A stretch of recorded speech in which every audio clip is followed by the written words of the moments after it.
नमस्कार दोस्तों, आज हम बात करेंगे एक ऐसे रहस्यमय किले की जिसे भारत के सबसे डरावने किलों में से एक माना जाता है, भानगढ़ किला। राजस्थान के अलवर जिले में बसा यह किला अपनी अनोखी कहानियों और डरावनी घटनाओं के लिए प्रसिद्ध है। कहते हैं कि यहाँ सूरज ढलते ही आत्माएं जाग जाती हैं। तो चलिए जानते हैं इस किले के रहस्य और इसके पीछे की कहानियों के बारे में। लेकिन आगे बढ़ने से पहले वीडियो को लाइक और चैनल को सब्सक्राइब जरूर कर लें, क्योंकि ये बिल्कुल फ्री होता है, लेकिन इससे हमारी बहुत मदद होती है। तो चलिए बढ़ते हैं अपने इस रहस्यमयी सफर की ओर। पुराने किले मौत, हादसों, अतीत और रूहों का अपना एक अलग ही संयोग होता है। ऐसी कोई जगह जहां मौत का साया बनकर रूहें घूमती हो, उन जगहों पर इंसान अपने डर पर काबू नहीं कर पाता है और एक अजीब दुनिया के सामने, जिसके बारे में उसे कोई अंदाजा नहीं होता है, अपने घुटने टेक देता है। कुछ ऐसा ही एक किले के बारे में आपको बताऊंगा, जो कि अपने सीने में एक शानदार बनावट के साथ साथ एक बेहतरीन अतीत भी छुपाए हुए हैं। आज आपको अपने ही देश यानी कि भारत के एक ऐसे डरावने किले के बारे में बताया जाएगा, जहां सूरज डूबते ही रूहों का कब्जा हो जाता है और शुरू हो जाता है मौत का तांडव।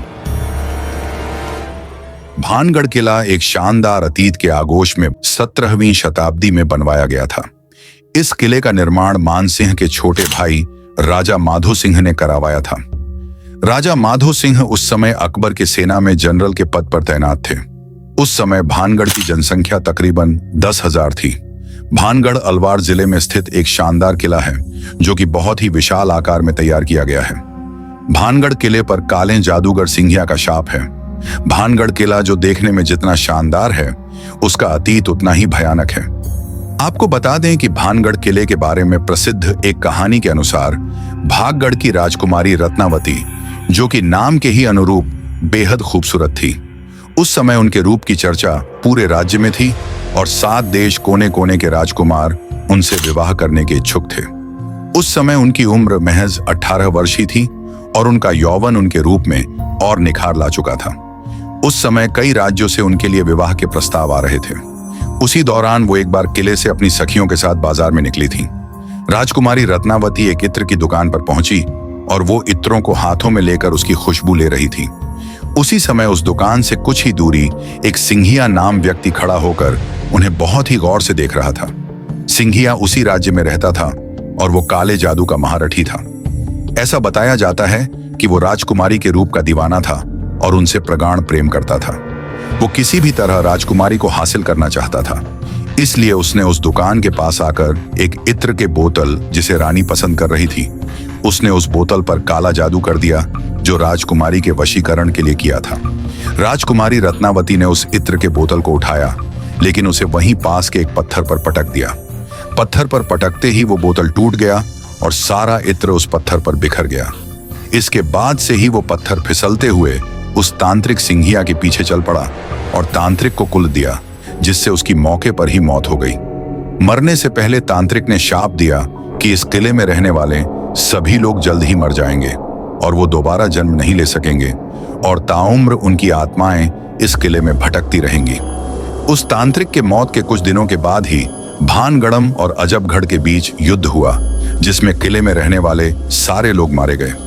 यहाँ तक कि राजकुमारी रत्नावती भी उस शाप से नहीं बच सकी और उनकी भी मौत हो गई।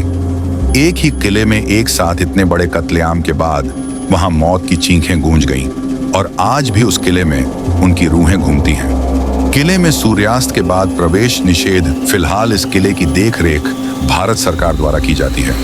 किले के चारों तरफ archaeological survey of India ASI की टीम मौजूद रहती है।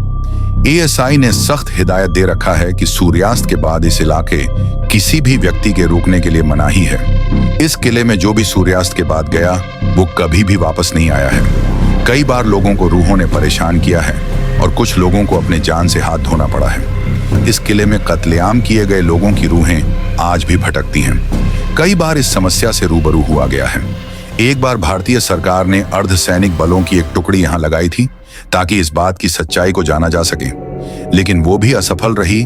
कई सैनिकों ने रूहों के इस इलाके में होने की पुष्टि की थी।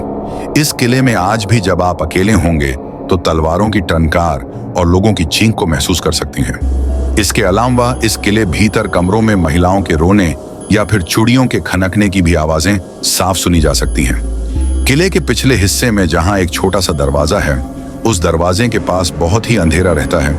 कई बार वहां किसी के बात करने या एक विशेष प्रकार के गंध को महसूस किया गया है। वहीं किले में शाम के वक्त बहुत ही सन्नाटा रहता है और अचानक ही किसी के चिखने की भयानक आवाज इस किले में गूंज जाती है। तो अगर आपको यह कहानी पसंद आई हो तो लाइक करें, शेयर करें और सब्सक्राइब करें। कमेंट में जरूर बताएं कि आप और ऐसे कौन से अन्य विषय के बारे में आप जानना चाहते हैं।